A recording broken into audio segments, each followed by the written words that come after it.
আর মাত্র কয়েক ঘন্টা বিশ্ব সাক্ষী হতে যাচ্ছে বিরল এক মুহূর্তের। পশ্চিমা আধিপত্যের বিরুদ্ধে তিয়ানজিনে কূটনীতিক শক্তি প্রদর্শন করেছে চীন। এবার বিশ্বের সামনে হাজির করবে নিজের সামরিক সক্ষমতা। আর এটি হতে যাচ্ছে সাম্প্রতিক বছরগুলোতে চীনের সবচেয়ে তাৎপর্যপূর্ণ সামরিক অনুষ্ঠান।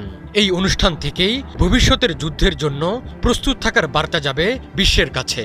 কুচকাওয়াজে রাশিয়ার প্রেসিডেন্ট ভ্লাদিমির পুতিন ও উত্তর কোরিয়ার প্রেসিডেন্ট কিম জং উন উপস্থিত হয়ে যোগ করবেন ভিন্ন মাত্রা।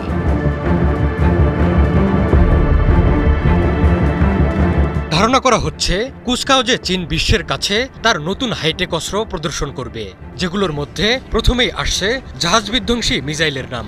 সবচেয়ে প্রত্যাশিত অস্ত্রগুলোর মধ্যে রয়েছে নতুন ওয়াইজে সিরিজের জাহাজ বিধ্বংসী মিসাইল, যার মধ্যে YJ-15, YJ-17, YJ-19 এবং YJ-20 অন্তর্ভুক্ত। এই মিসাইলগুলো তৈরি করা হয়েছে আমেরিকার বিশাল নৌশক্তি, বিশেষ করে বিমানবাহী রণতরীগুলোকে অকার্যকর করে দেওয়ার জন্য।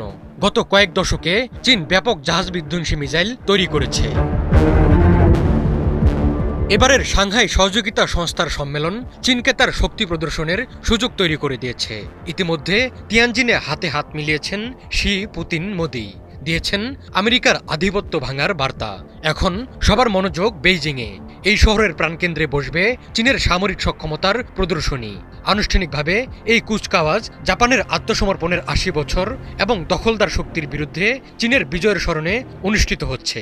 কিন্তু এই আনুষ্ঠানিকতা ছাপিয়ে চীনের এই কুচকাওয়াজ আমেরিকাকে চ্যালেঞ্জ জানানো। প্রেসিডেন্ট শি জিনপিং এর কাছে এই কুচকাওয়াজের গুরুত্ব অনেক বেশি। কুচকাওয়াজের আনুষ্ঠানিক থিম হল শান্তি এবং আন্তর্জাতিক বিচার উদযাপন, কিন্তু আসল উদ্দেশ্য হল পিপলস লিবারেশন আর্মির উচ্চ প্রযুক্তির যুদ্ধ করার ক্ষমতা প্রদর্শন। এই কুচকাওয়াজে ১০০টিরও বেশি অস্ত্র ব্যবস্থা প্রদর্শন করবে চীন, যেগুলোর সবই নিজস্ব প্রযুক্তিতে তৈরি এবং ইতিমধ্যে পরীক্ষিত। কুচকাওয়াজটি প্রায় ৭০ মিনিট ধরে চলবে। সশস্ত্র বাহিনীর সর্বোচ্চ কমান্ডার হিসেবে শি জিনপিং কুচকাওয়াজের আগে সৈন্যদের পরিদর্শন করবেন। এতে ১০,০০০-এর বেশি সামরিক সদস্য, শতাধিক যুদ্ধবিমান এবং শত শত স্থলযান অংশ নেবে। কয়েকজন বিশ্লেষক বলছেন, এই কুচকাওয়াজে প্রাণঘাতী স্টিল ড্রোন প্রদর্শন করতে পারে চীন।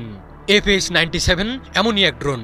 এটি চীনের প্রথম মনুষ্যবিহীন ড্রোন, যা যুদ্ধের জন্য প্রস্তুত বলে ঘোষণা করা হয়েছে। এটিকে বিশ্বস্ত উইংম্যান বলা হয়, যা গোয়েন্দা কার্যক্রম, আক্রমণ এবং ইলেকট্রনিক জেমিং মিশন পরিচালনা করতে পারে। এছাড়া সবশেষ মডেলের গোয়েন্দা ড্রোন এবং যুদ্ধ ড্রোনও প্রদর্শিত হবে, যার মধ্যে মনুষ্যবিহীন আন্ডার ওয়াটার ড্রোনও রয়েছে। এগুলো বিতর্কিত জলসীমায় চীনের নজরদারি ক্ষমতা বাড়াচ্ছে।